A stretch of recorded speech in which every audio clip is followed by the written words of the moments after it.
Hello everybody, welcome back हमारे channel Bihar BPSC में। तो यहाँ पर हम आपका लूसेंट कंप्लीट करवाने वाले हैं। और लूसेंट में हम इतिहास का जो जो चैप्टर है इसको पहले स्टार्ट करेंगे। तो बहुत अच्छे से हम लूसेंट कवर करेंगे। तो जितने भी स्टूडेंट लूसेंट को रिवीजन करना चाहते हैं, या वो पहली बार पढ़ रहे हैं, या वो अभी लूसेंट का जो है उनका फर्स्ट रीडिंग है, तो वो सभी स्टूडेंट इस वीडियो को देख सकते हैं। आपके लिए एक डिटेल भी होगा और एक फास्ट रिवीजन दोनों कह सकते हैं इसके अंदर होगा। जो पहले से पढ़ चुके हैं उसके लिए फास्ट होगा, और जो अभी नया नया पढ़ रहे हैं तो उनके लिए भी जो है एक फ्रेश रिवीजन हो जाएगा। ठीक है, तो चलिए स्टार्ट करते हैं। सबसे पहले भारत का इतिहास, तो लाइन बाय लाइन हम पढ़ के भी समझेंगे। ठीक है, तो भारत का इतिहास में सबसे पहले देखिए कि उत्तर में हिमालय से लेकर, यानी कि भारत का मैप अगर आप अपने दिमाग में लाइए, तो उत्तर भारत और दक्षिण भारत, तो भारत का ये दो जोग्राफिया है जो बिल्कुल अलग है। और भारत के उत्तर वाले हिस्से में भारत का 40% की आबादी भारत के उत्तर वाले भाग में रहता है, जबकि इससे भी ज़्यादा है। ठीक है, तो उत्तर में हिमालय से लेकर दक्षिण में समुद्र तक फैला यह उपमहाद्वीप भारतवर्ष के नाम से ज्ञात है। ठीक है, तो ये जो महाद्वीप है उत्तर में हिमालय से लेकर दक्षिण में समुद्र तक, यानी कि कन्याकुमारी तक, ये जो महाद्वीप फैला हुआ है इसे भारतवर्ष कहा के नाम से जाना जाता है।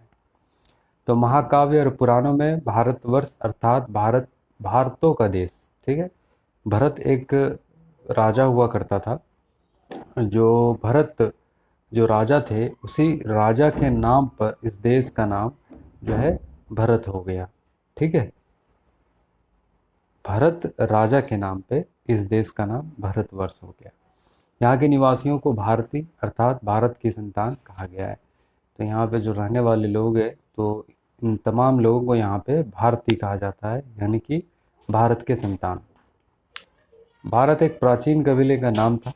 ठीक है, यानी कि भरत जो था एक प्राचीन कबीला था, उसी कबीले से ये आबादी फैली है, और उसी कबीले का आधार से जो है ये नामकरण भी किया गया है।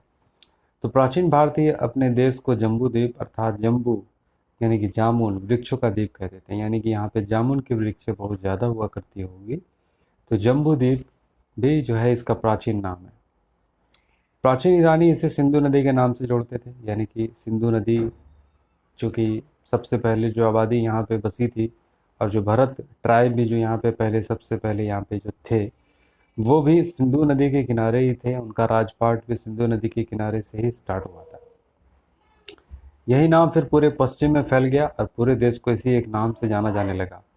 तो इसी सिंधु नाम से ये नाम, बाहर के देश के लोग भारत को सिंधु नाम से ही लोग कहते थे, इंदे। ठीक है, और हिंदू, यही सिंधु से हिंदू जो है ये शब्द वो लोग भारत में रहने वाले लोगों को कहते थे, यानी कि भारत के जोग्राफिया को यहाँ पे हिंदू कहा जाता था। ठीक है, तो फिर पूरे पश्चिम में फैल गया और पूरे देश को इसी एक नदी के नाम से जाना जाने लगा। और यूनानी इसे इंदे और अरब इसे हिंद कहते थे, और मध्यकाल में इस देश को हिंदुस्तान कहा जाने लगा। यह शब्द फारसी शब्द हिंदू से बना है, यूनानी भाषा के हिंदे के आधार पर अंग्रेज इसे इंडिया कहने लगे।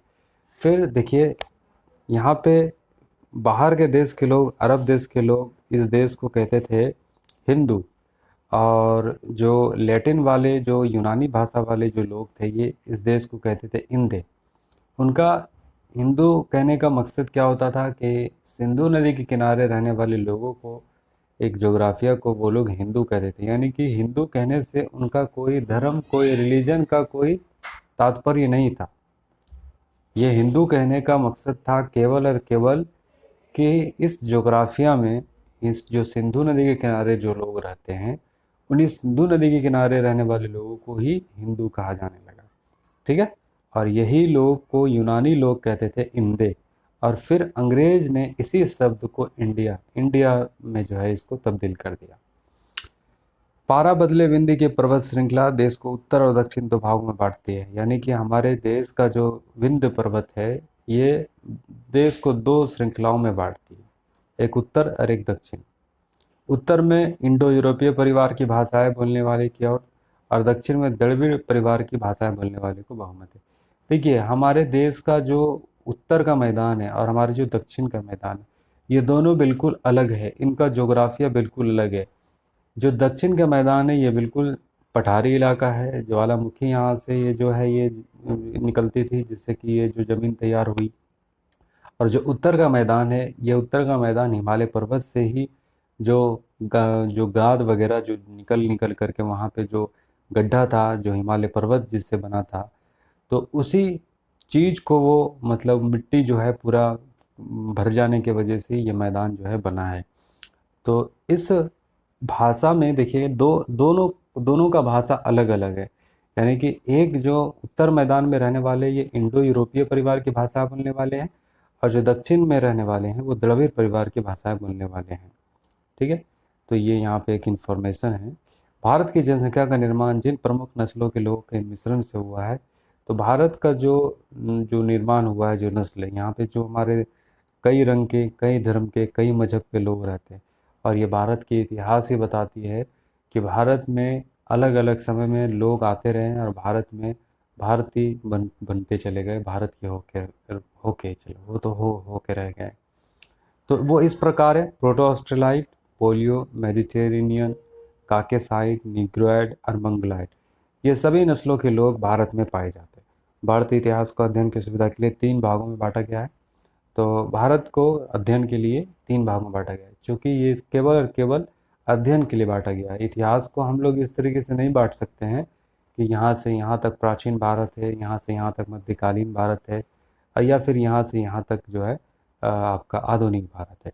इतिहास को इस भाग को बांटने का तात्पर्य केवल और केवल हमारे पढ़ने और समझने के लिए है। ठीक है, तो प्राचीन इतिहास को जब हम पढ़ते हैं, तो प्राचीन इतिहास को पढ़ने के लिए हमारे पास क्या क्या स्रोत हैं। तो प्राचीन भारतीय इतिहास के विषय में जानकारी 4 स्रोतों से प्राप्त होती है: धर्म ग्रंथ से, ऐतिहासिक ग्रंथ, धर्म जो धार्मिक किताबें, रिलीजियस टेक्स्ट जो कि बहुत पुराने हमारे पास उपलब्ध है, 2-2,500 साल पुराना हमारे पास रिलीजियस किताबें हमें वैदिक काल के हैं, जैन धर्म के हैं, बौद्ध धर्म के हैं, और जो बाहर से जो लोग यहाँ पे आए, जैसे कि फाहियान, कौटिल्य का अर्थशास्त्र, ये सारे हमारे पास किताबें हैं जिसके माध्यम से हम लोग इतिहास को पढ़ते हैं। पहले धर्म ग्रंथ, दूसरा ऐतिहासिक ग्रंथ, विदेशियों का विवरण, और चौथा पुरातत्व संबंधी साक्ष्य जो हमें प्राप्त हुए हैं, जो चीज़ों को हमने खोजा इतिहास को जानने के लिए।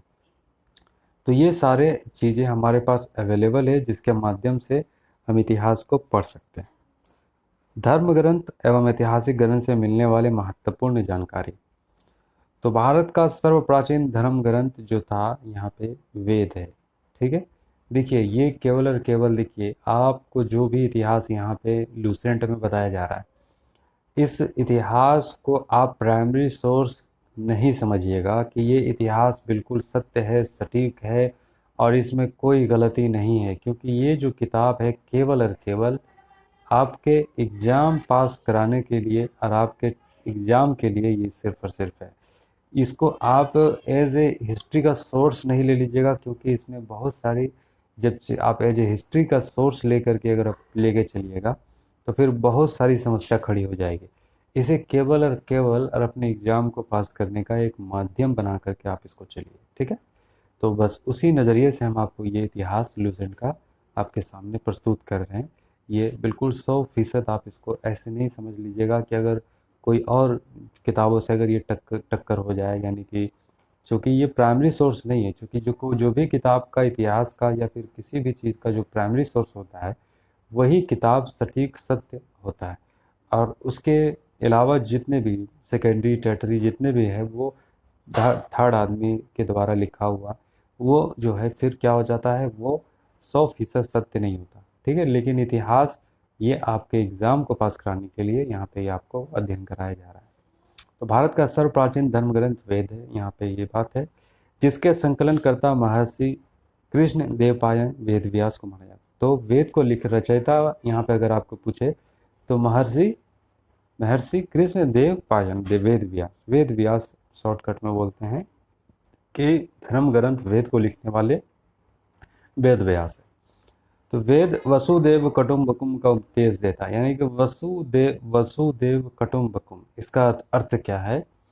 इसका अर्थ ये है कि ये सारी की सारी पृथ्वी हमारी हमारा घर है, हमारी परिवार है, और सारे लोग हमारे अपने हैं, कोई हमारा दुश्मन नहीं है, सब हमारे मित्र हैं, सब हमारे दोस्त हैं, सब हमारे लिए अच्छे हैं।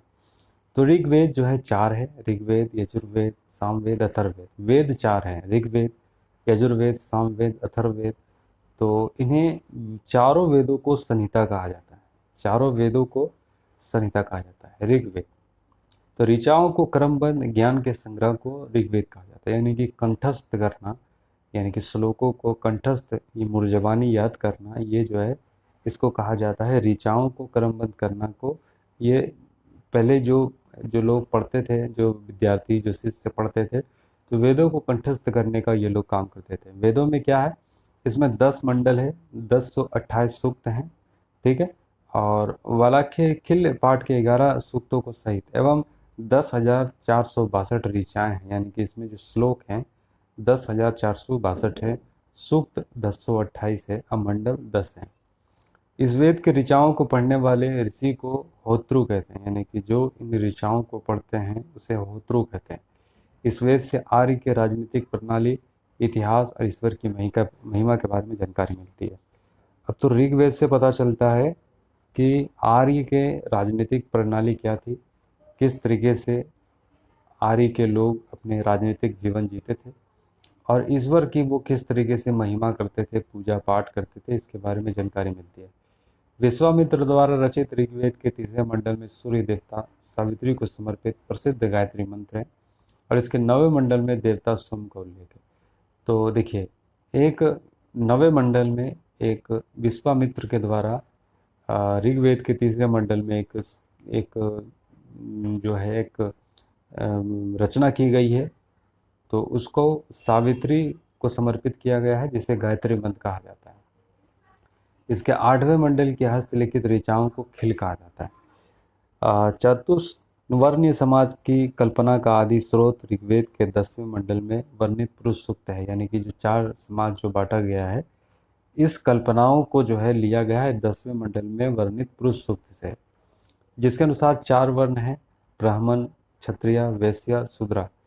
तो ये यहाँ पे ये लिखा गया है कि 10वें मंडल में, ऋग्वेद के 10वें मंडल में 4 जो जो अभी आप समाज देखते हैं, जो हमारा आज तक जो है इसका जो कह ले कि दंश झेल रहा है, कि समाज का एक वर्ण जो है ब्राह्मण, और फिर दूसरा क्षत्रिय, तीसरा वैश्य, फिर उसके बाद पैरों से शूद्र।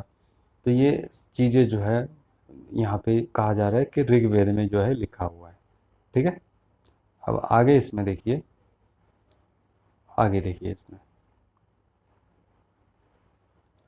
तो ऋग्वेद के कई परिच्छेदों में प्रयुक्त अधन्य शब्द का संबंध गाय से, यानी कि देखिए अधन्य शब्द को गाय से यहाँ पे सूचित किया जा रहा है। धर्मसूत्र 4 प्रमुख जातियों की स्थितियों, व्यवसायों, दायित्वों, कर्तव्यों तथा विशेष अधिकारों में स्पष्ट विभेद करता है, यानी कि ये 4 प्रमुख जातियों के जो है इनकी स्थिति अलग है। जो ब्राह्मण है उसकी स्थिति अलग है, जो क्षत्रिय उसकी स्थिति अलग है, कमर से जो वैश्य है उसकी स्थिति अलग, और पैरों से शूद्र। अब इनके व्यवसाय अलग, इनके दायित्व अलग, इनके कर्तव्य अलग, ये सारी चीज़ जो है इसका ये किया गया। देखिए, हम इस बात को फिर से स्पष्ट कर दें, ये बातें 100% सत्य है, इस बातों को कह नहीं सकते। ये बातें आप जो पढ़ रहे हैं, ये सेकेंडरी या टर्टियरी सोर्सेज की किताब है, लूसेंट, ठीक है। ईसा पूर्व एवं ईस्वी, देखिए क्या कहते हैं।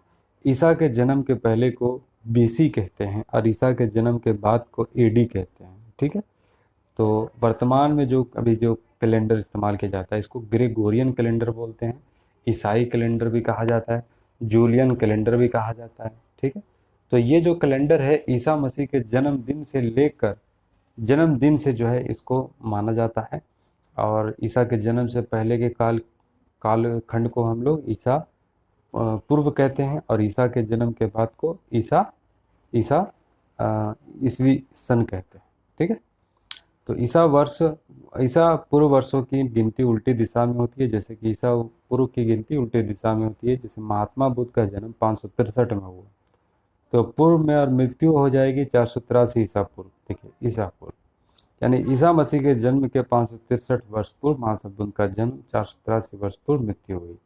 ईसा मसीह के जन्म तिथि से आरंभ हुआ सन ईसवी सन कहलाता है। इसके लिए संक्षेप में लिखा जाता है तो एडी कहते हैं, जिसको अंग्रेजी में बोलते हैं एनो डोमिनी। वामन अवतार के 3 पगों के आख्यान के प्राचीनतम स्रोत ऋग्वेद है। ऋग्वेद में इंद्र के लिए 250, अग्नि के लिए 200 ऋचाओं की रचना है। तो प्राचीन इतिहास के साधन के रूप में वैदिक साहित्य में ऋग्वेद के बाद शतपथ ब्राह्मण का स्थान है। तो ऋग्वेद के बाद जो किताब जो सबसे ज़्यादा वैल्यूबल है तो वो शतपथ ब्राह्मण है। यजुर्वेद देखिए सस्वर पाठ के लिए मंत्रों तथा बलि के समय अनुपालन के लिए नियमों का संकलन यजुर्वेद कहलाता है। तो इसमें जो बलि का जो किस तरीके से किया जाता है, इसके सारे नियमन इसके अंदर है, और इसी संकलन को, नियमन को जो है यजुर्वेद का जो है पाठ किया जाता है। यजुर्वेद में यज्ञों के नियम एवं विधि विधानों का संकलन मिलता है। इसमें बलिदान विधि का भी वर्णन है। यह एक ऐसा वेद है जो गद और पद दोनों में है। ठीक है। सामवेद का अर्थ होता है गान। इसमें मुख्यतः यज्ञों के अवसर पर गाए जाने वाले ऋचाओं का संकलन है, और इसमें संकलन ऋग्वेद पर आधारित है। तो ये सारे जो वेद है जितने भी ऋग्वेद से निकला हुआ है सब। अथर्ववेद, अथर्ववेद ऋषि द्वारा रचित है। इस वेद में कुल 731 मंत्र, लगभग 6000 पद है, और इसके कुछ मंत्र ऋग्वैदिक मंत्रों से भी प्राचीनतर है। अथर्ववेद कन्याओं के जन्म की निंदा करता है। ऐतिहासिक दृष्टि से अथर्ववेद का महत्व इस बात में है कि इसमें समान मनुष्यों के विचारों, अंधविश्वासों का विवरण मिलता है। तो इसमें जो भी उस समाज का अंधविश्वास और उसके विचार से जुड़ी हुई चीज़ें मिलती है। और पृथ्वी सूक्त अथर्ववेद का प्रतिनिधि सूक्त माना जाता है। इसमें मानव जीवन के सभी पक्षों, गृह निर्माण, कृषि की उन्नति, व्यापारिक मार्गों गहन खोज, रोग निवारण, समन्वय, विवाह, सारे विषय इसमें, जादू टोना, सब कुछ इसमें है। ठीक है। अब देखिए पुराण, विष्णु पुराण, मत्स्य पुराण, वायु पुराण और संबंधित वंश। विष्णु पुराण वंश मौर्य वंश से, मत्स्य पुराण आंध्र सातवाहन वंश से, वायु पुराण गुप्त वंश से जुड़ा हुआ है। ठीक है। अभी देखिए हमारा ये दूसरा पेज है। अथर्ववेद में परीक्षित को कुरुओं का राजा कहा गया है तथा कुरु देश की समृद्धि का अच्छा चित्रण मिलता है। इसमें सभार समिति को प्रजापति की 2 पुत्रियां कहा गया। तो देखिए इस समय में अभी बताया जा रहा है कि सभार समिति को प्रजापति की 2 पुत्रियां कहा गया, यानी कि इससे समाज का कल्याण होगा, इससे समाज का भला होगा अगर नियमित रूप से सभार समिति के जरिए से काम कराया जाए, किया जाए, समाज का कल्याण होगा। सबसे प्राचीन वेद ऋग्वेद, सबसे बाद का वेद अथर्ववेद। याद रखिएगा, वेदों को भलीभांति से समझने के लिए 6 वेदांगों की रचना हुई है। तो वेदों को ही समझने के लिए उसके जो है सब जो किताबें लिखी गई, जैसे शिक्षा, ज्योतिष, कल्प, व्याकरण, निरुक्त तथा छंद। भारतीय ऐतिहासिक कथाओं का सबसे अच्छा क्रमबद्ध विवरण पुराणों में मिलता है। इसके रचयिता लोमहर्ष अथवा इनके पुत्र उग्र श्रवा माने जाते हैं। इसकी संख्या 18, जिनमें से केवल 5 मत्स्य, वायु, विष्णु, ब्राह्मण, भागवत में ही राजाओं की वंशावली पाई जाती है। पुराणों में मत्स्य पुराण सबसे प्राचीन प्रमाणिक है। अधिकतर पुराण सरल संस्कृत श्लोक में लिखे गए। स्त्रियां तथा शूद्र जिन्हें वेद पढ़ने की अनुमति नहीं थी, लेकिन पुराण वो पढ़ सकती है। पुराणों का पाठ पुजारी मंदिरों में क्या करते हैं। स्त्री की सर्वाधिक गृह स्थिति मैत्रिणी संहिता से प्राप्त, यानी कि मैत्रिणी संहिता में स्त्री की सबसे खराब कंडीशन बताई गई है, और जिसमें जुआ और शराब की भांति स्त्री को पुरुष का तीसरा मुख्य दोष, मतलब जुआ और शराब एक जिस तरीके से गंदा काम है, उसी तरीके से स्त्री को भी जो है तीसरा इसमें एक पाप के तौर में यहाँ पर लिखा गया मैत्रिणी संहिता में, जो कि ये एक आज के समाज में सही नहीं माना जाता है। शतपथ ब्राह्मण में स्त्री को पुरुष की अर्धांगिनी कहा गया है। यानी कि अभी देखिए दूसरे किताब में क्या कहा गया है, इतनी बड़ी बात कि आपकी जो है जो स्त्री है वो आपकी पत्नी है। वो स्त्री जो अर्धांगिनी है, मतलब स्त्री जो आपकी अर्धांगिनी है, जो आपकी पत्नी है वो अर्धांगिनी है, यानी कि आपके जीवन का वो आधा है, आप उससे मिलकर के पूरे बनते हैं। चबालोपनिषद में चारों आश्रम का उल्लेख मिलता है। स्मृति ग्रंथ में सबसे प्राचीन और प्रमाणिक मनुस्मृति मानी जाती है। यह शुंग काल का मानक ग्रंथ है। नारद स्मृति गुप्त युग के विषय में जानकारी प्रदान करता है। जातक में बुद्ध की पूर्वजन्म की कहानी वर्णित है। जातक कथा देखिए किसे कहते हैं। जातक कथा कहते हैं बुद्ध के जीवन के पहले जो बातें वर्णन है उसी को जातक कथाएं कहते हैं। हीनयान का प्रमुख ग्रंथ कथा वस्तु है, यानी कि हीनयान बुद्ध धर्म का ही एक एक सेक्ट है जिसको कहते हैं हीनयान। और हीनयान का प्रमुख ग्रंथ जो है वो कथा वस्तु है। महात्मा बुद्ध का जीवन चरित्र अनेक कथानकों के साथ वर्णित है इसमें। जैन साहित्य को आगम कहा जाता है। जैन धर्म का प्रारंभिक इतिहास कल्पसूत्र से ज्ञात होता है। और जैन ग्रंथ जो है भगवती सूत्र में महावीर के जीवन कृत्यों और समकाली के साथ उनके संबंधों का विवरण मिलता है। ठीक है। अर्थशास्त्र के लेखक चाणक्य, कौटिल्य, ये जिसको विष्णुगुप्त भी कहते हैं, ये 15 अधिकरणों और 180 प्रकरणों में विभाजित है। इसमें मौर्यकालीन इतिहास की जानकारी प्राप्त है और इसका अनुवादक जो है साम शास्त्री है। संस्कृत साहित्य में ऐतिहासिक घटनाओं को क्रमबद्ध लिखने का सर्वप्रथम जो प्रयास किया था कल्हन ने किया था। और कल्हन द्वारा रचित पुस्तक राजतरंगिणी 8 तरंग है, जिसका संबंध कश्मीर के इतिहास से है। कश्मीर के इतिहास के बारे में कल्हन ने बताया और कल्हन के द्वारा लिखी गई किताब जो है राजतरंगिणी। अरबों के सिंध विजय का वृत्तांत चचनामा में है और इसके लेखक है अली अहमद। अष्टाध्यायी संस्कृत भाषा व्याकरण की प्रथम पुस्तक है और लेखक जो इसके है वो पाणिनि है। और इस मौर्य के पहले का इतिहास, मौर्य युगीन राजनीतिक व्यवस्था की जानकारी इससे प्राप्त होती है। अष्टाध्यायी जो पाणिनि ने लिखा है, इसमें मौर्य वंश के इतिहास के बारे में जानकारी मिलती है। तो देखिए, कात्यायन की गार्गी संहिता एक ज्योतिष ग्रंथ है, फिर भी इसमें भारत पर होने वाले यवन आक्रमण का उल्लेख मिलता है। तो कात्यायन की जो संहिता है इसके ज्योतिष ग्रंथ है और इसमें जो है यवन आक्रमण के बारे में जानकारी मिलता है। पतंजलि सुसमित्र शुंग के पुरोहित थे। इनके महाभाष्य से शुंगों के इतिहास का पता चलता है। मतलब पतंजलि के द्वारा लिखी गई किताब महाभाष्य है और इनके इतिहास से हमें पता चलता है शुंग वंश के बारे में। विदेशी यात्रियों से मिलने वाली प्रमुख जानकारी देखिए यहाँ पे। टेसियस जो ईरान का राजवैद था, भारत के संबंध में इसका विवरण आश्चर्यजनक कहानियों से परिपूर्ण होने के कारण अविश्वसनीय, यानी कि यहाँ पे कुछ ज़्यादा ही ये बढ़ा चढ़ाकर भारत के बारे में कहते हैं। हेरोडोटस जो इतिहास का पिता कहते हैं, इसने अपनी पुस्तक हिस्टोरिका में 5वीं शताब्दी ईसा पूर्व के भारत, फारस, ईरान के संबंध का वर्णन किया। यानी कि भारत का संबंध 5वीं शताब्दी से ही जो है ईरान से था, यानी कि सुमेरियन सभ्यता से था। परंतु इसका विवरण भी अनुसूत्रियों और अफवाहों पर आधारित है। सिकंदर के साथ आने वाले लेखक निर्याकस, अनिस्क्रस्टस और अरिस्टोबुकस, तो ये सारे भी जो है जो साक्ष्य है ये सब अविश्वसनीय हैं।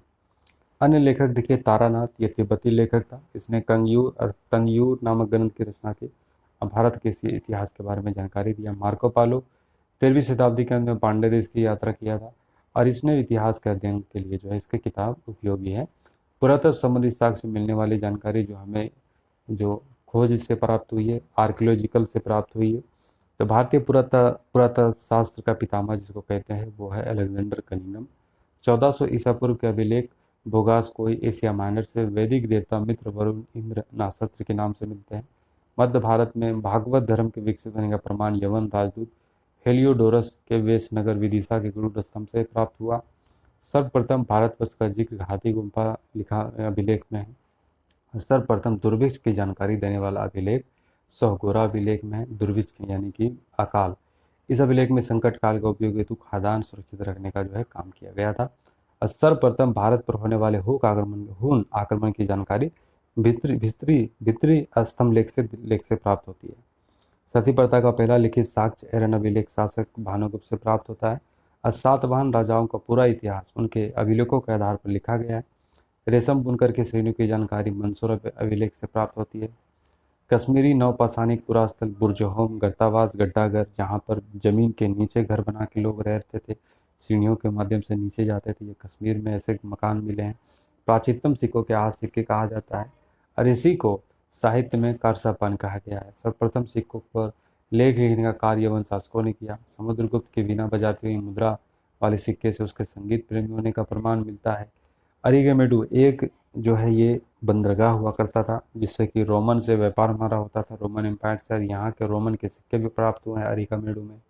सबसे पहले भारत के संबंध जो था स्वर्ण भूमि, वर्तमान में जो म्यांमार है, मलाया, स्वर्ण द्वीप, कंबोडिया, कम्बोज जिसे पहले कहते थे, जावा, यवन द्वीप कहते थे पहले। तो महत्वपूर्ण अभिलेख देखिए, हाथी गुम्फा अभिलेख, तिथि रहित अभिलेख, कलिंग राजा खारवेल के बारे में।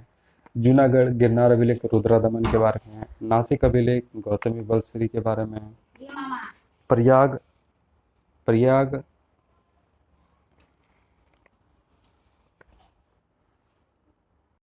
तो देखिए, हाथी गुम्फा अभिलेख ये कलिंग राजा खारवेल के बारे में डिटेल बताता है। जूनागढ़ का अभिलेख ये रुद्रदमन के बारे में बताता है। नासिक अभिलेख ये गौतमी बलसरी के बारे में। अब प्रयाग स्तंभ लेख ये समुद्रगुप्त के बारे में। एहोल अभिलेख पुलकेशिन II के बारे में। और मंदसौर अभिलेख ये मालवा नरेश यशोवर्मन के बारे में। ग्वालियर का अभिलेख प्रतिहार नरेश भोज के बारे में। और भित्री और जूनागढ़ अभिलेख स्कंदगुप्त के बारे में। और देवपाड़ा अभिलेख बंगाल शासक विजयसेन के बारे में। तो सवाल ये उठता है कि ये अभिलेख राजा क्यों लिखवाते थे। तो अभिलेख लिखवाने का मकसद था कि अपने संदेश को आम लोगों तक पहुंचा देना। कोई इम्पोर्टेंट घटना हो या फिर कोई ऐसी जानकारी जो राजा को ये उनको लगता होगा कि सभी हमारे सारे प्रजा को जानना चाहिए, या फिर कोई मेरे तरफ से कोई मैसेज है, तो उस चीज़ों को तमाम लोगों तक पहुंचाने के लिए ये राजा अभिलेख लिखवाया करते थे। और आज भी अभिलेख जो हमें प्राप्त हुए हैं, ये अभिलेख से हमने इतिहास को समझा है। तो अभिलेखों का अध्ययन क्या कहलाता है? एपिग्राफी कहलाता है। अभिलेखों का अध्ययन एपिग्राफी कहलाता है। तो उत्तर भारत के मंदिरों की कला शैली को कहते हैं नागर शैली। उत्तर भारत के मंदिरों की कला शैली नागर शैली, और दक्षिण भारत के मंदिरों की कला शैली द्रविड़ शैली कहलाती है। और दक्षिणापंथ के मंदिरों का निर्माण में नागर और दड़िविद दोनों के जो है आपको शैली के जो है लक्ष्य मिलेंगे। ठीक है, उत्तर भारत के मंदिरों की शैली नागर शैली है, और दक्षिण भारत के मंदिरों की शैली द्रविड़ शैली है। और जो हमारे दक्षिणापंथ यानी कि जो बीच वाले जो मध्य भारत का जो हिस्सा है, और यहाँ पे जो मंदिरों की जो डिज़ाइन है, ये दोनों मिले हुए हैं, जिसको वैसर शैली कहा जाता है। पंचायतन देखिए, ये मंदिर से जुड़ा हुआ शब्द है। और हिंदू मंदिर तब पंचायतन शैली कहलाता है जब मुख्य मंदिर 4 सहायक मंदिरों से घिरा होता है। यानी कि जो मेन जो मंदिर होता है जहाँ पे मूर्तियाँ स्थापित होती है, उसके इर्द गिर्द चारों तरफ से जो मंदिरें बनाई जाती है, एक ढांचा, एक स्मारक मंदिरों के जैसा, उसी को कहा जाता है ये पंचायतन। ठीक है, तो ये बातें थी यहाँ पे। और देखिए आगे देखते हैं इसमें कि महादेव मंदिर खजुराहो में है। बृहदेश्वर मंदिर देखिए आपका भुवनेश्वर में है। लक्ष्मण मंदिर ये भी खजुराहो में। लिंगराज मंदिर भुवनेश्वर में। और दशावतार मंदिर ये आपका देवगढ़ उत्तर प्रदेश में। और गोंडेश्वर मंदिर महाराष्ट्र में। ठीक है, ये मंदिरों के बारे में जो है, ये मंदिरें जो कुछ मंदिर स्थापित है जिस जगह पे, उसके बारे में था। प्रागैतिहासिक काल यानी कि वो काल जो हमारे जो है लिखित नहीं है, जो हम पूरे के पूरे जो है जो पुरावशेष जो पाए गए हैं, उसी आधार पे हम इस काल के बारे में जानते हैं। तो जिस काल में मनुष्य ने घटनाओं को कोई लिखित विवरण उद्भूत नहीं किया, उसे प्रागैतिहासिक काल कहते हैं। मानव विकास के उस काल को इतिहास कहा जाता है, इसका विवरण लिखित रूप में उपलब्ध है। तो जो विवरण उपलब्ध है उसी को इतिहास कहते हैं। और प्रागैतिहासिक काल वो काल खंड है जिसके बारे में हमारे सामने लिखी कुछ भी नहीं है। जो भी है उससे जुड़े हुई जो चीज़ें हमें प्राप्त हुई है पुराने ज़माने की, वही हमारे जो है सोर्स है ये इतिहास को जानने का। तो कुछ संस्कृति देख लीजिए, मालवा, बुर्जहोम, जोखे, दक्षिण नवपाषाण, अपूर्वी नवपाषाण। तो मालवा में जो है ये बर्तन जो मिले हैं काले और लाल रंग के मिट्टी के बर्तन मिले हैं। अब बुर्जहोम में धूसर मिट्टी के बर्तन मिले हैं, जोखे लाल मन रंग के, और दक्षिण नवपाषाण चमकीला धूसर, अपूर्वी नवपाषाण भूरा लाल मिले हैं। आदि ऐतिहासिक काल वो इतिहास खंड का पाठ कहलाता है जिसको हमने पढ़ा लिखा नहीं है, मतलब वो लिखित तो रूप में हमारे सामने मौजूद है, लेकिन अभी तक हमने उस लिपि को नहीं पढ़ा है, उसको बारे में जो है अभी जानकारी हमें नहीं हुई है। तो इसी को आदि ऐतिहासिक कहा जाता है। तो आदि ऐतिहासिक जो इतिहास है हमारे पास जो है हड़प्पा सभ्यता है, मेसोपोटामियन है, और भी जो सभ्यताएं जहाँ पे लिपि तो मौजूद है लेकिन लिपि को नहीं पढ़ा गया, उसे आदि ऐतिहासिक काल कहा जाता है। ज्ञानी मानव को होमो सेपियंस कहा जाता है, यानी कि जो सबसे ज़्यादा एडवांस थे, जो सबसे ज़्यादा तेज़ी से जो है विकास कर रहे थे, होमो सेपियंस ज्ञानी मानव को कहा जाता है। पूर्व पाषाण युग यानी कि पूरा पाषाण काल मानव की जीविका का मुख्य आधार शिकार था, और मानव जो है शिकार करके और जो पेंटिंग वगैरह करके जो है अपना मनोरंजन करते थे। आग का आविष्कार पूरा पाषाण काल में हुआ था, पहिए का नवपाषाण काल में हुआ था। ठीक है, मनुष्य में अस्थायी निवास की प्रवृत्ति नवपाषाण काल में, जब खेती बाड़ी शुरू हुई तो मनुष्य ने जो है नवपाषाण काल में जो है अस्थायी निवासी बन गया। पालतू जानवर सबसे पहले कुत्ता को बनाया गया था। मनुष्य ने सबसे पहला जो धातु इस्तेमाल किया था वो तांबे का इस्तेमाल किया था। और सबसे पहले यहाँ पे जो देखिए कुल्हाड़ी प्राप्त हुए हमें, कहाँ पर से प्राप्त हुए? अतिरंपकम, ये दक्षिण भारत का क्षेत्र है। कृषि का आविष्कार नवपाषाण काल में हुआ, यानी कि देखिए कृषि ही स्टार्ट हुई नवपाषाण काल से, जिसे बहुत बड़ी क्रांति, विश्व की सबसे बड़ी क्रांति और पहली क्रांति जिसे कहा जाता है। देखिए क्रांति का मतलब क्या होता है? जो एक व्यवस्था पूरी तौर से बदल जाए, पूरी तरीके से सिस्टम सारा चेंज हो जाए, उसी चीज़ को उसी चीज़ को क्रांति कहा जाता है। तो ये सबसे पहले क्रांति जो थी मानव जगत की नवपाषाण काल में हुई थी, जब मानव ने खेती बाड़ी स्टार्ट कर दिया था, और फिर यहीं से मानव का सेटलमेंट होना स्टार्ट हुआ और मानव स्थायी हो गया, और सारे चेंजेस, सारे बदलाव फिर इसके बाद जो है खेती बाड़ी स्टार्ट करने से ही मानव की सारी चीज़ें जो है बदलती चली गई। प्रागैतिहासिक अन्न उत्पादन स्थल जैसे हमें प्राप्त हुए हैं, मेहरगढ़ पश्चिमी बलूचिस्तान में ये अवस्थित है। कृषि के यहाँ पे अपनाई गई सबसे प्राचीन फसल गेहूँ मिला है हमें, और यहाँ जौ के भी दाने मिले हैं, चावल के भी दाने मिले हैं। यहाँ पे कहाँ मिले हैं हमें? ये हमें मिले हैं बलूचिस्तान वाले इलाके मेहरगढ़ में प्राप्त हुए, जो आज के पाकिस्तान में है। तो मेहरगढ़ से प्राप्त हुआ। कोल्डिवा का संबंध चावल के प्राचीनतम साक्ष्य से है। पल्लवरम नामक स्थान पर भारतीय पुरा पाषाण कलाकृति की खोज हुई। भारत में पूर्व प्रस्तर युग के अधिकांश औजार स्फटिक पत्थर के जो है बने थे। रॉबर्ट ब्रूस फोर्ड पहले व्यक्ति थे जिन्होंने 1863 में भारत में पूरा पाषाणकालीन औजारों की खोज की। तो ये रॉबर्ट ब्रूस ने सबसे पहले पाषाण काल के औजारों की खोज की थी 1863 में। अब भारत का सबसे प्राचीन नगर जो है मोहनजोदड़ो, ये सबसे प्राचीन शहर हमारे देश का मोहनजोदड़ो, सिंधी भाषा में जिसका अर्थ होता था मृतकों का टीला, और असम का श्वेत प्रभु गिबन भारत में पाए जाने वाले एकमात्र मानवाब कपि है। इनाम गांव ताम्रपाषाण युग की एक बड़ी बस्ती थी। इसका संबंध जोरवे संस्कृति से था। अब भारत में शिवालिक के पहाड़ी से जीवाश्म का प्रमाण मिला है, यानी कि आदि मानव के प्रमाण हमें शिवालिक के पहाड़ों से जो है मिला है, जीवाश्म के प्रमाण मिला है, यानी कि जो मानव के अवशेष थे वो हमें प्राप्त हुआ है। प्रागैतिहासिक काल में भीमबेटका गुफाओं का शैलचित्र यहाँ पे जो है बहुत प्रसिद्ध है। आपने मध्य प्रदेश में जो भीमबेटका का गुफा जो प्राप्त हुआ है, ये काफ़ी आदि मानव, बहुत पुराने ज़माने के वो लोग जो चित्र बनाए थे, आज वो भी यहाँ पे मौजूद है। भारत में मनुष्य संबंधी सबसे पहला प्रमाण नर्मदा घाटी के पास मिला है, लेकिन इंसान रहने के सबसे पहली यहाँ पे सूचक हमें जो है नर्मदा घाटी के पास मिला है। भारतीय नागरिक सेवा के अधिकारी रिजले प्रथम व्यक्ति थे जिन्होंने प्रथम बार वैज्ञानिक आधार पर भारत की जनसंख्या का प्रजातीय विभेदीकरण किया, यानी कि कैसे मानव जो है अलग अलग प्रजाति से जो है आगे बढ़ा है। सिंधु सभ्यता, तो रेडियो कार्बन C14 के ज़रिए से हमने ये डेट निकाला 2400 लेकर के 1700 ईसा पूर्व, ये है। और ये जो सभ्यता थी ये त्रिभुजा आकार थी, यानी कि त्रिभुजा आकार में तीन त्रिकोणीय क्षेत्र से जो है ये क्षेत्र, इसमें जो है ये फैला हुआ जो ये सभ्यता था। और इसकी खोज 1921 में सबसे पहले राय बहादुर दयाराम साहनी ने की थी। सबसे पहले हड़प्पा की खोज जो है दयाराम साहनी ने की थी 1921 में। सिंधी सभ्यता को जो है कहा जाता है आदि ऐतिहासिक, क्योंकि इसके बारे में जो हमने पूरी जानकारी भी नहीं प्राप्त की है। और इसको ब्रोंज सभ्यता भी कहा जाता है, ब्रोंज एज भी कहा जाता है। कांस्य के बर्तन का उपयोग इस समय में किए जा रहे थे। जॉन मार्शल भारतीय पुरातत्व सर्वेक्षण विभाग के उस समय जो है डायरेक्टर थे। 1924 में सिंधु घाटी सभ्यता नामक एक उन्नत नगरीय सभ्यता पाए जाने की इन्होंने जो घोषणा की थी। सिंधु सभ्यता के सर्वाधिक पश्चिमी पुरास्थल दास नदी के किनारे सुतका गोंडूर बलूचिस्तान। अब पूर्वी पुरास्थल हिंडन नदी के किनारे आलमगीरपुर जिला मेरठ उत्तर प्रदेश। और उत्तरी पुरास्थल चिनाब नदी के तट पर अखनूर के निकट मांदा जम्मू कश्मीर के निकट। और फिर गोदावरी नदी के निकट दाहिमाबाद जिला अहमदाबाद महाराष्ट्र में पाया गया।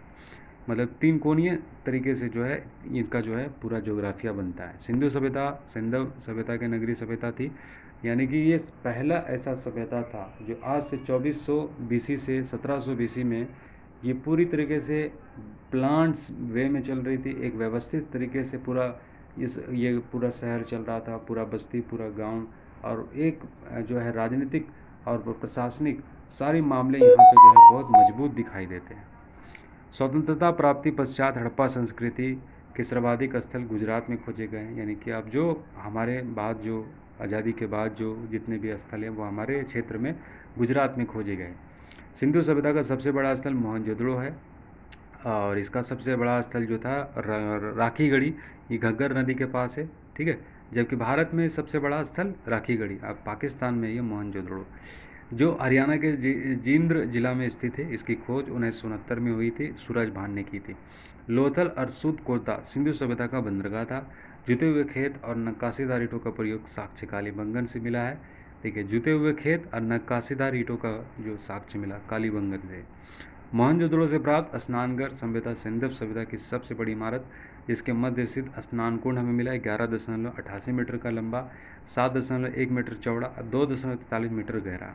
अग्नि कुंड लोथल और कालीबंगन से प्राप्त हुआ। मोहनजोदड़ो से प्राप्त एक सील पर 3 मुख वाले देवता पशुपति, जिसको कहा जाता है मूर्ति, पशुपति की मूर्ति मिली है। चारों ओर हाथी है, गेंडा, चीता और ये भैंस विराजमान है।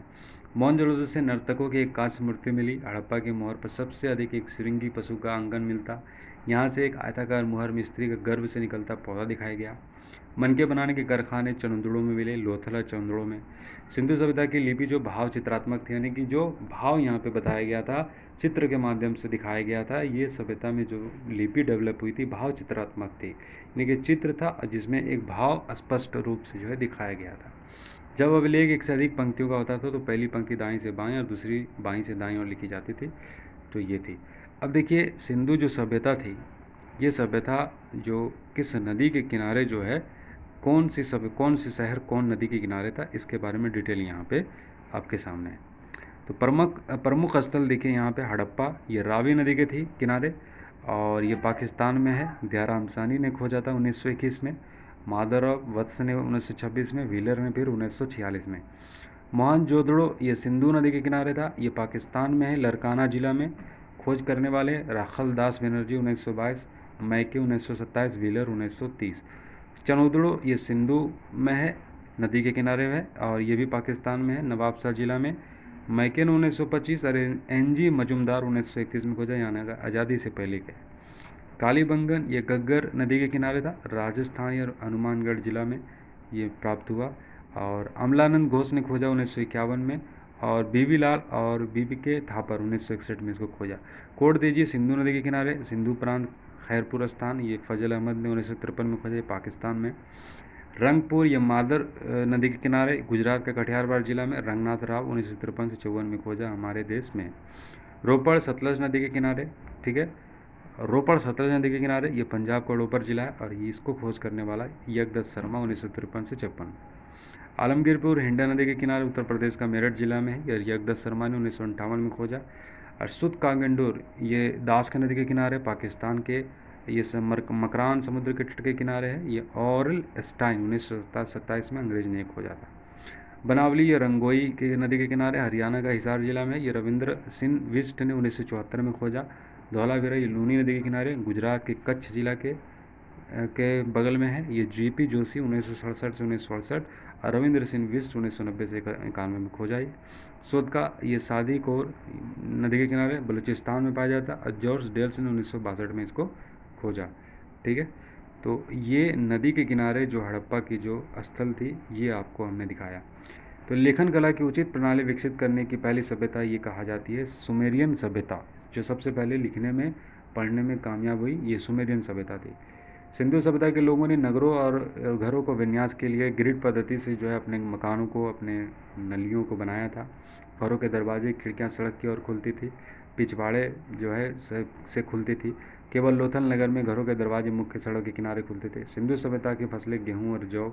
सेंधावासी मिठास के लिए शहद का प्रयोग करते थे। मिट्टी से बने हल का साक्ष्य का बनावली से मिला है। रंगपुर और लोथल से चावल के दाने मिले। धान की खेती होने का प्रमाण मिला। सुर का कोडना कालीबंगन लोथल से जो है घोड़े के अस्थि पंजे मिले हैं। तौल की इकाई सभ्यता 16 के अनुपात में थी। सिंधु सभ्यता के लोग यातायात के लिए पहियों का इस्तेमाल करते थे। बैलगाड़ी, भैंस गाड़ी का उपयोग करते। मेसोपोटामिया से जो है मेलुआ शब्द का अभिप्राय सिंधु सभ्यता से ही है। मेसोपोटामिया से जो अभिलेख हमें प्राप्त हुआ मेलुआ, तो मेलुआ ये शब्द सिंधु सभ्यता के लिए वो लोग मेसोपोटामिया वाले इस्तेमाल करते थे। संभवतः हड़प्पा संस्कृति का शासन वर्णिक वर्ग के हाथों में था, यानी कि ऊंचे वर्ग के लोग के हाथ में ही था हड़प्पा का शासन। पिगमेंट हड़प्पा और मोहनजोदड़ो के एक विशेष साम्राज्य की जुड़वा राजधानी कहा है। सिंधु सभ्यता के लोग धरती की उर्वरता की देवी का पूजा करते थे। वृक्ष पूजा, शिव पूजा प्रचलन के साथ सिंधु सभ्यता से ये प्रमाण मिलता है। स्वास्तिक के चिन्ह के प्रमाण मिलते हैं, हड़प्पा सभ्यता की ये देन है। सिंधु के नगरों के किसी भी मंदिर का अवशेष नहीं मिले, यानी कि मंदिर के अवशेष मिले नहीं। ऐसा कहा नहीं जा सकता कि मंदिर नहीं होंगे, पूजा नहीं करते होंगे ये लोग, लेकिन अवशेष नहीं मिले, मतलब प्रधान नहीं था। सिंधु सभ्यता में मातृ देवी की उपासना का यहाँ पे प्रचलित था, ऐसा कहा जाता है। पशुओं में कुबड़ वाला सांड इस सभ्यता के लोगों के लिए विशेष पूजनीय था। और स्त्री मृण मूर्ति, मिट्टी की मूर्तियाँ मिलने से जो है ये अनुमान लगाया जाता है कि ये लोग जो है इसको मात्र तत्सनात्मक की, मतलब यहाँ का समाज जो था वो मात्र सतात्मक था, यानी कि पिता की तरफ नहीं माँ की तरफ ज़्यादा झुकाव रखते थे। सिंधु काल में विदेशी व्यापार देखिए क्या होता था। तांबा खेतड़ी बलूचिस्तान ओमान से, चांदी होता था अफगानिस्तान ईरान से, सोना होता था कर्नाटक अफगान ईरान से, टिन अफगानिस्तान ईरान से, गोमेद सौराष्ट्र से, लाजारबाद मेसोपोटामिया से, सीसा ईरान से। यानी कि ये लोग जो थे बाकी दुनिया से भी संपर्क किए हुए थे और बाकी दुनिया से भी व्यापार कर रहे थे, काफ़ी आगे थे ये सभ्यता वाले। सेंधावासी सभ्यता ऊनी वस्त्रों का प्रयोग करते थे मनोरंजन के लिए। मछली पकड़ना, शिकार करना, पक्षियों को लड़ाना, चौपड़ और पासा खेलना, ये सब करते थे। सिंधु सभ्यता के लोग काले रंग के डिजाइन किए हुए लाल मिट्टी के बर्तन बनाते थे और तलवार से ये लोग परिचित नहीं थे, लोहा से परिचित नहीं थे। कालीबंगन एकमात्र हड़प्पा कालीन स्थल था जिसका निचला शहर सामान्य लोगों के रहने हेतु और जो चारों तरफ से किले से घिरा हुआ था। कालीबंगन का अर्थ है काली चूड़ियाँ। यहाँ हड़प्पा अस्तरों के खेत जोते के, यहाँ अग्नि पूजा के जो है प्रमाण मिले। खेत जोतने का और अग्नि पूजा का प्रमाण यहाँ मिला है कालीबंगन में। पर्दा प्रथा जो है वेश्यावृत्ता सिंधु सभ्यता में प्रचलित थी, यानी कि पर्दा प्रथा और वेश्यावृत्ति दोनों था। सबको जलाने या गाड़ने का दोनों की प्रथा थी यहाँ पे। यहाँ कालीबंगन में जो है 2 ऐसे समाधियाँ कई मिले हैं जो साथ में दफनाए गए थे। सिंधु सभ्यता के विनाश का संभवतः प्राचीन प्रभावी कारण जो है बाढ़ माना जाता है। आग की पकी हुई मिट्टी को टेराकोटा कहा जाता है। तो ये था हमारा सिंधु सभ्यता, जिसको हमने पूरी डिटेल्स में जो है आपके सामने रखा। वैदिक सभ्यता, अब इसका कालखंड माना जाता है 1500 से 1000 ईस्वी ईसा पूर्व, यानी कि ईसा के जन्म के 15 पहले से 1500 से 1000 ईसा पूर्व। और फिर उत्तर वैदिक काल का जो समय काल माना जाता है, यानी कि वैदिक काल के बाद जब वैदिक सभ्यता की सारी जड़ें जो है डामाडोल हो गई, सारी स्थिति खराब हो गई, लोग जो है जो परंपराओं को पहले मानते थे वो फिर मानना बंद कर दिए, दूसरी नई कुरीतियाँ जन्म ले ली, तो फिर वैदिक उत्तर वैदिक काल उसको कहा जाने लगा। और यहाँ से जो टाइम पीरियड है 1000 से लेकर के 600 ईसा पूर्व तक है। तो आर्य सर्वप्रथम पंजाब और अफगानिस्तान में बसे। मैक्स मुलर ने आर्यों का मूल निवासी मध्य एशिया को माना। मैक्स मुलर ने कहा है कि भाई आर्य जो लोग थे कहाँ के निवासी थे, मध्य एशिया के थे। तो ऐसा माना गया। आर्यों को ही वैदिक काल से जोड़कर देखा जाता है। वैदिक काल के जो लोग थे ये आर्य थे, ऐसा कहते हैं। ठीक है। तो ग्रामीण सभ्यता थी, यहाँ पे जो है ग्रामीण सभ्यता थी और इन लोग की भाषा जो थी संस्कृत थी। तो आर्य शब्द भाषा समूह को इंगित करता है। आर्यों के प्रशासनिक इकाई जो थी आरोही क्रम में इन 5 भागों में बटी थी। तो किस तरीके से इनका प्रशासन चलता था, पहला जो भाग था प्रशासन का कुल, फिर था ग्राम, विष, जन और राष्ट्र, यानी कि सबसे फर्स्ट राष्ट्र हो गया, मतलब पूरा एक सम्मिलित राष्ट्र। ग्राम का मुखिया को ग्रामणी कहते, विष का प्रधान विषपति, जन के शासक को राजन कहा जाता था। राजदुकारियों से पुरोहित और सेनानी प्रमुख थे। वशिष्ठ छोड़ीवादी, विश्वामित्र उदार पुरोहित था। सूत रथकार, कम्मादी नामक अधिकार रत्नी कहे जाते थे और संख्या राजा सहित करीब 12 हुआ करती थी। पूरब दुर्गापति अस्पसा जनता की गतिविधियों को देखने वाले गुप्तचर होते थे। वाजपति गोचर की भूमिका अधिकारी होता था। उग्र अपराधियों को पकड़ने का कार्य करता था। तो ये सारे नाम थे ये अधिकारियों के जो ऋग्वैदिक काल में थे। ऋग्वेद में किसी तरह के न्यायाधिकारी का उल्लेख नहीं मिलता, यानी कि कोई कोर्ट का यहाँ पे नहीं उल्लेख मिलता है। सभा और समिति राजा की सलाह देने वाली संस्था थी। सभा और समिति राजा की सलाह देने वाली संस्था थी। सभा श्रेष्ठ और संभ्रात लोगों की संस्था थी, जबकि समिति सामान्य जनता की जो संस्था थी। इसके अध्यक्ष को ईशान कहा जाता था। युद्ध में कबीले का नेतृत्व तो राजा करता था। गविष्टि शब्द का प्रयोग किया गया जिसका अर्थ गायों की खोज। अदसारक युद्ध उल्लेख ऋग्वेद में मिलता है 7वें मंडल में। यह युद्ध पुरुषनी रावी नदी के तट पर लड़ा गया था और सुदास और 10 जनों के बीच लड़ा गया था, जिसका यहाँ पे वर्णन है। तो ऋग्वैदिक समाज 4 वर्णों में बटा था, ब्राह्मण, क्षत्रिय, वैश्य, शूद्र। ये विभाजन जो है व्यवस्था के आधार पर था, व्यवसाय के आधार पर था। 10वें मंडल पुरुष सूक्त में इसका जो है वर्णन मिलता है। उपनिषद की संख्या 108, महापुराणों की संख्या 18, वेदांत की संख्या 6। ठीक है। तो ये जानकारी ऋग्वैदिक काल के बारे में। और देखिए जानकारी इसके बारे में, भुजाओं से जो है जो क्षत्रिय पैदा हुआ, मुख से जो है ब्राह्मण और जो है कमर से वैश्य और पैरों से शूद्रा। आर्यों का समाज जो है पितृ प्रधान था, यानी कि यहाँ पे पितृ डोमिनेट करते थे। और इनका मुखिया जो होता था, घर का मुखिया, उसको कहा जाता था कुलप। स्त्रियां जो है पति के साथ यज्ञ में भाग ले सकती थी। बाल विवाह पर्दा प्रथा का प्रचलन नहीं था। विधवा अपने मृतक पति के छोटे भाई से विवाह कर सकती थी। स्त्रियां शिक्षा ग्रहण करती थी। ऋग्वेद में लोपामुद्रा, घोषा, सिक्ता, आपला, विश्वास और जैसी भी दूसरी ऐसी स्त्रियां थी जो वेदों को पढ़ती भी थी। और गार्गी ने याज्ञवल्क्य को वाद विवाद में चुनौती, मतलब गार्गी एक औरत थी जो वेदों को पढ़ती थी और वाद विवाद यानी कि जो है डिबेट्स में जो है ये लोग पार्टिसिपेट करती थी, जिसमें ये फेमस नाम गार्गी है। और याज्ञवल्क्य कोई आदमी है जो कि यहाँ पर गार्गी से जो है वाद विवाद शास्त्रार्थ का यहाँ वर्णन मिलता है। जीवन भर अविवाहित रहने वाली महिलाओं को अमाजु कहा जाता था। जीविकोपार्जन के लिए वेद वेदांग पढ़ने वाला अध्यापक उपाध्याय कहलाता था। आर्यों का मुख्य पेय पदार्थ सोमरस था, वनस्पति से जो है बनाया जाता था। आर्य प्रमुखतः 3 प्रकार के वस्त्रों का उपयोग करते थे: वास, अधिवास, उसनीव। अंदर पहनने वाले कपड़े को नीवी कहा जाता था। तब प्रमुख दर्शन उसके प्रवर्तक देखिए चारवाक। चारवाक जो दर्शन था, ये देखिए उसी टाइम में बहुत सारे ऐसे भी कटाक्ष करने वाले, ज्ञान की तलाश करने वाले भी लोग थे जो अलग अलग जो है ज्ञान की संकल्पनाओं को, वेद को पढ़कर वो अलग अलग अपना तर्क वितर्क करते थे। तो उन्हीं में से कुछ ऐसे तर्क वितर्क निकल के आए जिनके कुछ दर्शन काफ़ी फेमस हो गए, पॉपुलर हो गए।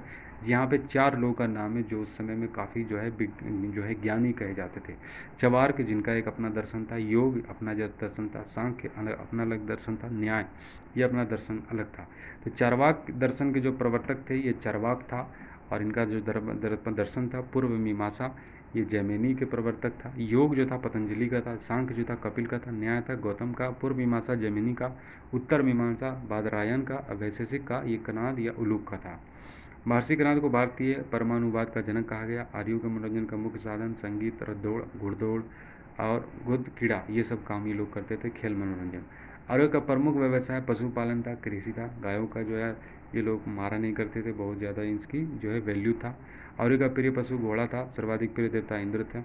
आर्यों द्वारा खोजी गई धातु लोहा थी। श्याम अयस्क जिसका नाम जो है मिलता है। तांबे को लोहित अयस्क कहा जाता था। व्यापार हेतु दूर दूर तक जाने वाले व्यक्ति को पनी कहते थे। लेन देन में वस्तु विनिमय का प्रणाली प्रचलित थी, यानी कि बार्टर सिस्टम था। यहाँ पे सब वस्तु के बदले वस्तु देकर जो है सामान खरीदार बेचा जाता था। ऋण देकर ब्याज लेने वाले व्यक्ति को वेनकॉट सूदखोर कहा जाता था। मनुष्य और देवता के बीच मध्यस्थता की भूमिका निभाने वाले देवता के रूप में अग्नि की पूजा की जाती थी, यानी कि भगवान और मनुष्य के बीच जो संबंध होता था वो अग्नि के माध्यम से होता था, यानी कि यज्ञ के माध्यम से होता था। ऋग्वेद में उल्लेखित सभी नदियों में सरस्वती सबसे महत्वपूर्ण और पवित्र नदी मानी जाती थी। ऋग्वेद में गंगा 1 बार और यमुना का उल्लेख 3 बार हुआ। इसमें सिंधु नदी का उल्लेख सर्वाधिक बार हुआ है। प्राचीनतम नाम देखिए कुब्र, ये आधुनिक नाम कुर्रम है। कुबा आधुनिक नाम काबुल। वितस्ता ये सब वेदों में आया है। इसका आधुनिक नाम झेलम है। अस्कनी इसका आधुनिक नाम चिनाब है। पुरुषनी इसका आधुनिक नाम आज का रावी है। शतुद्री आज का नाम इसका सतलज है। विपाशा आज का नाम ब्यास है। सुधानीरा आज का नाम इसका गंडक है। दृशसिद्धि इसका आज का नाम घग्गर। गोमती आज का नाम गोमल। सुवस्तु आज का नाम सवातु है। ठीक है, तो ये बहुत महत्वपूर्ण जानकारी है। ऋग्वैदिक काल। उत्तर वैदिक काल में इंद्र के स्थान पर प्रजापति जो है सर्वाधिक प्रिय देवता हो गए थे। विष्णु के 3 पगों की कल्पना का विकास उत्तर वैदिक काल में हुआ। देखिए अब यहाँ से जो बातें हो रही है यहाँ पे उत्तर वैदिक काल के बारे में। ठीक है, तो देखिए देवता इंद्र युद्ध का नेता, वर्षा का देवता कहता था। अग्नि जो है देवता और मनुष्य के बीच मध्यस्थ। वरुण पृथ्वी और सूर्य के निर्माता। समुद्र के देवता, विश्व नियामक और शासक, सत्य का प्रतीक, ऋतु परिवर्तन, दिन रात का कर्ता। धौ आकाश का देवता। सोम वनस्पति देवता। उषा प्रगति उत्थान देवता। अश्वनी पत्तियों का हरने वाला देवता, विपत्तियों का हरने वाला देवता। भूषण पशुओं का देवता। विष्णु विश्व के संरक्षक पालन करता। मरुत आंधी तूफान का देवता। उत्तर वैदिक काल में राजा के राज्याभिषेक के समय राजसूय यज्ञ का अनुष्ठान किया जाता था।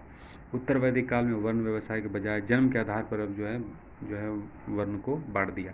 उत्तर वैदिक काल में हल को सिरा और हल रेखा को सीता कहा जाता था। उत्तर वैदिक काल में निष्क और शतमान मुद्रा की इकाइयाँ थी, लेकिन इस काल में किसी खास बार आकृति और मूल्य के सिक्कों के चलन का कोई प्रमाण नहीं मिलता।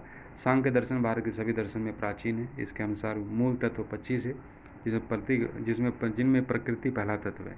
सत्यमेव जयते मुंडोक उपनिषद से लिया गया है। गायत्री मंत्र जो है ऋग्वेद में है। विश्वामित्रा ने गायत्री मंत्र की रचना की थी। श्राद्ध की प्रथा पहले दत्तात्रेय ऋषि के बेटे निमिल शुरू की। उत्तर वैदिक काल में कौशाम्बी नगर में प्रथम बार पक्की ईंटों का प्रयोग किया गया। महाकाव्य 2 है, एक है महाभारत, दूसरा रामायण। महाभारत का पूरा नाम जय संहिता है। ये सबसे बड़ा जो है विश्व की पुस्तक है। गोत्र नामक संस्था का जन्म उत्तर वैदिक काल में हुआ। वेदांत दर्शन के मौलिक ग्रंथ ब्रह्म सूत्र, वेदांत सूत्र की रचना बदरायण ने की थी। अब देखिए यहाँ से स्टार्ट हो जाता है महाजनपद। ठीक है, महाजनपद अब यहाँ